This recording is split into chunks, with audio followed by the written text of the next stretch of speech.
Vamos mergulhar hoje numa das ideias mais provocadoras de Nassim Nicholas Taleb, a antifragilidade. E para a gente entender isso de um jeito bem claro, vamos usar a metáfora que ele mesmo adora, uma comparação que parece simples, mas que revela muita coisa sobre como o mundo funciona de verdade. A gente vai comparar um gato e uma máquina de lavar. Pode parecer estranho, mas no final, a maneira de enxergar a desordem, o caos, pode mudar completamente. Bom, o nosso caminho hoje vai ser este aqui. Primeiro a gente entende a metáfora do gato contra a máquina. Depois, a gente expande isso para a tríade da fragilidade. Em seguida, vamos ver exemplos práticos, do dia a dia.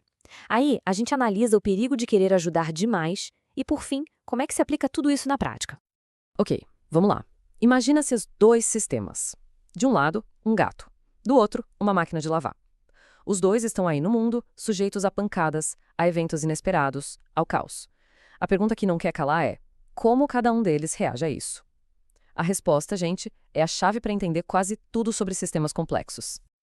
Olha só que interessante esse contraste. Pensa na máquina de lavar. Se a gente aplica um estresse nela, sei lá, uma pancada, uma queda de energia, ela não melhora, na melhor das hipóteses não acontece nada, mas muito provavelmente ela vai quebrar. Agora o gato. O gato é outra história. Por ser um sistema vivo, ele na verdade se beneficia de certos tipos de estresse. Pequenos desafios fortalecem o sistema imunológico dele, sabe? O exercício deixa ele mais forte. Ele não foi projetado por um engenheiro. Ele é um sistema que se auto-organiza, que evoluiu para lidar com o mundo. E aqui está o pulo do gato, sem trocadilho.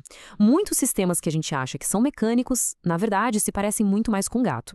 Pensa na economia de uma cidade, na cultura, na própria ciência.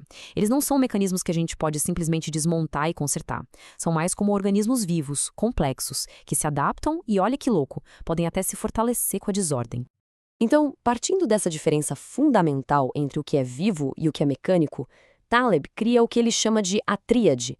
Ele diz que não existem só duas, mas sim três formas bem diferentes que um sistema pode ter para responder ao estresse, à volatilidade, ao caos. Primeiro, claro, tem o frágil. É a máquina de lavar uma taça de cristal. Leva uma pancada, quebra. Simples assim. Depois tem o robusto, ou resiliente. Pensa numa pedra. Ela aguenta o tranco, resiste, continua a mesma coisa. Mas a terceira categoria é a que muda o jogo, o antifrágil. É aqui que mora o gato. É algo que não apenas sobrevive ao caos, mas se beneficia dele. A desordem é como um alimento. Os erros o tornam mais forte. É o oposto exato de ser frágil. Certo, a ideia é bem poderosa, mas e na prática? Onde a gente vê isso acontecendo? A verdade é que depois que se entende esse conceito, ele começa a aparecer em todo lugar. Vamos dar uma olhada em alguns exemplos bem claros. Esse exemplo dos restaurantes é simplesmente brilhante. Pensa na cena gastronômica de uma cidade grande. Cada restaurante, sozinho, é super frágil. A grande maioria fecha em poucos anos. Mas o ecossistema de restaurantes da cidade como um todo, esse é incrivelmente antifrágil. Cada vez que um restaurante ruim quebra, ele manda uma informação para o mercado. Os melhores sobrevivem, aprendem, inovam e a qualidade geral da comida na cidade inteira melhora. Ou seja, a fragilidade das partes alimenta a força do todo. A aviação comercial é outro exemplo clássico. O sistema aéreo do mundo todo foi desenhado para ser antifrágil. Quando acontece um acidente, que é um evento trágico e, claro, frágil para aquele avião específico, o erro não contamina os outros voos. Pelo contrário, aquele erro é isolado e estudado até a última consequência. Ele se torna o que Taleb chama de epistêmico, ou seja, uma fonte de muito conhecimento. Cada falha, por pior que seja, torna todos os outros aviões do mundo um pouquinho mais seguros, fortalecendo o sistema inteiro. Só que aqui tem um ponto ético fundamental. A antifragilidade de um sistema não pode ser construída passando risco para os outros de forma escondida. Taleb sempre bate na tecla do skin in the game, ter a pele em jogo. Quem se beneficia da volatilidade, quem ganha com o sistema, também precisa estar exposto quando as coisas dão errado. E aí chegamos num ponto crucial. Se alguns sistemas são como gatos, o que acontece quando a gente insiste em tratar eles como se fossem máquinas de lavar? O que acontece quando a gente tenta consertar ou proteger um sistema que, na verdade, precisa de um pouquinho de estresse para ficar mais forte? É aí que mora o perigo da superintervenção. O nome técnico para isso é iatrogenia. É uma palavra que vem da medicina e significa, literalmente, dano causado por quem cura. Acontece quando um tratamento, uma política pública, uma ajuda, mesmo com a melhor das intenções, acaba criando mais problema do que solução. E por quê? Exatamente por não entender a natureza antifrágil daquele sistema. E os exemplos estão por toda parte. Na ecologia, por exemplo, aquela política de apagar todo e qualquer pequeno incêndio na floresta não elimina o risco. Pelo contrário, vai acumulando mato seco e prepara o terreno para um incêndio gigante incontrolável. Na política, ficar sustentando regimes frágeis em nome da estabilidade só empurra a crise com a barriga e faz ela ser ainda maior no futuro. E na medicina, o uso exagerado de antibióticos para qualquer coisinha cria o problemão das superbactérias. Isso nos leva a uma reflexão importante, né?